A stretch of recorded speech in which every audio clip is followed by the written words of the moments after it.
திரைப்பட தயாரிப்பாளர் சங்க தலைவர் திரு KR அவர்களை அன்புடன் மேடைக்கு அழைக்கிறோம்.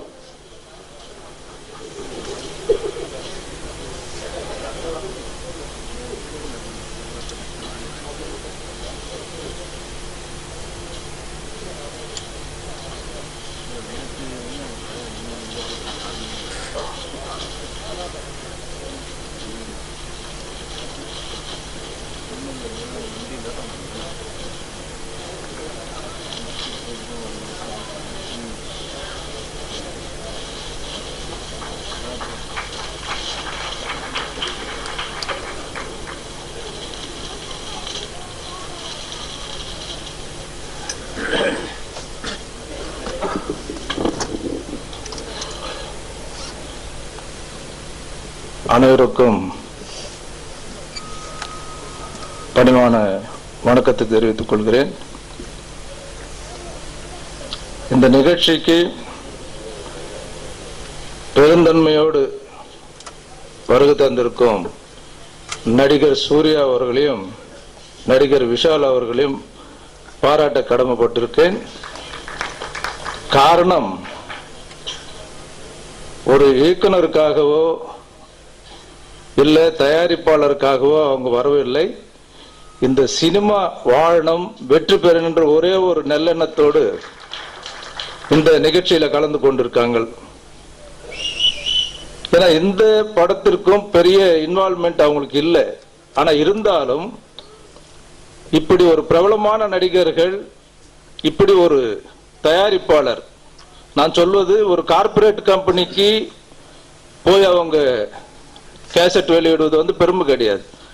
ஒரு தனி மனிதன், ஒரு தயாரிப்பாளர் பல கஷ்ட நஷ்டங்களோடு ஒரு படத்தை முடிச்சு ஒரு ஆடியோ ஃபங்க்ஷன் சொல்லும் போது எந்த ஒரு இன்வால்மெண்ட் இல்லாம இந்த மாதிரி ஒரு நிகழ்ச்சியில கலந்து கொள்வதில் அந்த தயாரிப்பாளருக்கு செய்யக்கூடிய ஒரு நன்மை என்னன்னு சொன்னால், இந்த விளம்பரம், அதாவது இந்த ப்ரமோஷன் கிட்டத்தட்ட பல கோடிக்கு சமம். அது அந்த பெருமை சூர்யாவையும் விஷாலியும் சேரும். இது வார்த்தைகள் சொல்வது மட்டும் இல்லாமல் இந்த கலாச்சாரத்தை தயவு செய்து மற்ற நடிகர்களும் இது பின்தொடரும். ஏன்னா இன்றைக்கு ஒரு படத்திற்கு குறைந்தபட்சம் 1.5 கோடியிலிருந்து 6 கோடி வரலும் விளம்பரம் செய்ய வேண்டிய ஒரு சூழ்நிலைக்கு தள்ளப்பட்டு இருக்கிறோம். ஆக நம்ம ஒருத்தருக்கு ஒருத்தர் நம்ம செய்ய வேண்டிய ஒரே நன்மை, இந்த திரையுலகை காப்பாற்றுவதற்கு ப்ரமோஷனுக்கு நடிகர்களாக இருந்தாலும் சரி, நடிகைகளாக இருந்தாலும் சரி, நம்ம சம்பந்தப்படாத படமாக இருந்தாலும் சரி, நியாயமான தயாரிப்பாளர், எல்லாம் படங்கள் அட்டன் பண்ண வேண்டிய சூழ்நிலை, அது கஷ்டம், ரொம்ப கஷ்டம். நல்ல தயாரிப்பாளர், திறமையான ஒரு தயாரிப்பாளர் நிகழ்ச்சியில கலந்துகிட்டு அந்த படங்களை ப்ரமோட் பண்றது இண்டஸ்ட்ரிக்கு அது ரொம்ப நல்ல விஷயமா இருக்கும்.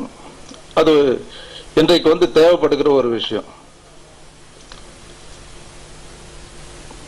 டைரக்டர் பத்தி சொல்லணும்னு சொன்னால், உண்மையிலேயே அவர் சக்சஸும் கொடுத்திருக்காரு, ஃபெயிலியரும் கொடுத்திருக்காரு.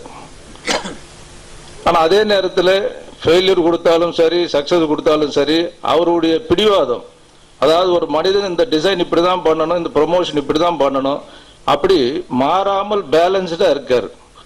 அதுதான் ஒரு சுயமரியாதை உள்ள ஒரு தயாரிப்பாளர். சுயமரியாதை கொஞ்சம் அதிகம்னா அது தன்னம்பிக்கைன்னு சொல்லுவாங்க. அது ரெண்டுமே கரும்பயணப்பிக்கிட்டு இருக்கிறது ஒரு பாராட்டு வேணும். அது எழுந்துடக்கூடாது. எந்த காரணத்தை கொண்டு ஒரு திறமைசாலி தன்னம்பிக்கையோ சுயமரியாதையோ விட்டாங்கன்னு சொன்னா அவங்க வேஸ்ட், லைஃப்ல எதுவுமே சாதிக்க முடியாது. அது எனக்கு தெரிஞ்ச ஒரு உண்மை. சில பேர் இங்கே பல தயாரிப்பாளர்கள், இயக்குநர்கள் எல்லாமே இருக்காங்க. சிலர் சில நேரங்களில் வெற்றி வரும், தோல்வி வரும், இது சகஜம்.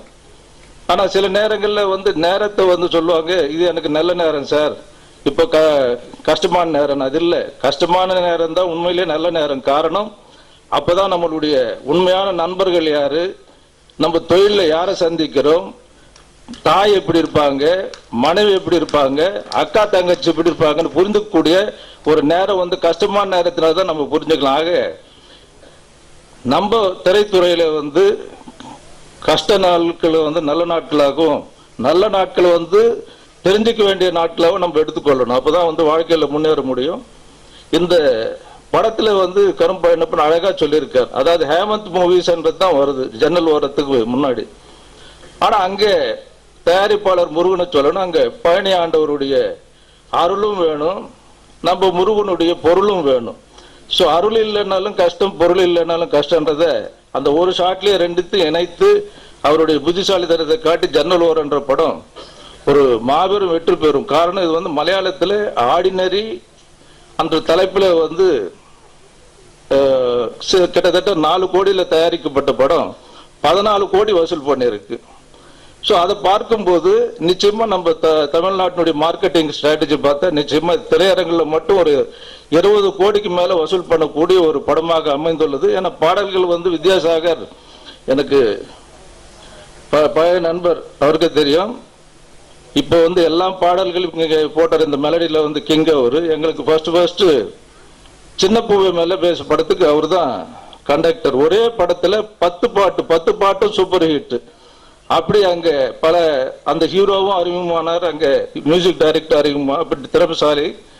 ஸோ இங்க முக்கியமா நம்ம பார்க்கும்போது ஒரு வித்யாசாகர் ஏற்கனவே ஜெயிச்சவர், கரும்பயணப்பன் ஏற்கனவே ஜெயிச்சவர், முருகனும் ஏற்கனவே ஜெயிச்சிருந்தவர். ஸோ எல்லாமே இந்த கூட்டணி வெற்றி பெற்ற கூட்டணி திரும்பவும் வெற்றி பெற வேண்டும் என்ற ஒரு முயற்சி, கூட்டு முயற்சி நிச்சயம் வெற்றி பெறும்.